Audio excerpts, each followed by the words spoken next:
Calves and their calf jackets are by far one of my favorite things about taking care of our calves in the wintertime because they are literally so cute, but they also play an important role in how we take care of our calves in the winter. So here's some of our things we do on our farm to make sure our calves are happy, healthy, and warm all winter long. We have group housing for our calves in our calf farm. This calf will not stop bothering me. Then in these group pens, we use 2 bales. We use corn fodder and then straw bales for their bedding. And so then that gives them an ample place to burrow. Can you stop?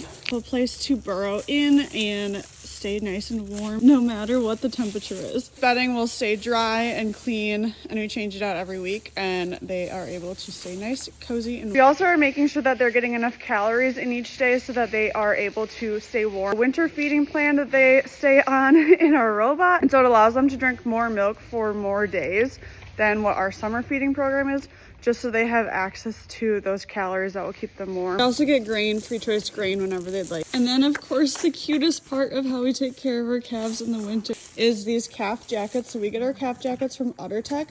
They come in different sizes based off of our needs. So we have a few smaller ones, medium ones, and then this is our large size for our Wagyu calves because these guys get big and bulky. Actually pure chaos with this calf, but they all get a new jacket when we pick them up from the farm that we buy them from, and then we fit them to their size. So depending on how big the calf is and stuff like that, they'll get a different jacket, and then we tighten their straps so it fits them properly. As farmers, our calves rely on us to help make sure that they stay warm, comfy, cozy, and all the things all winter long, and those are just some of the ways that we do it here. Bye.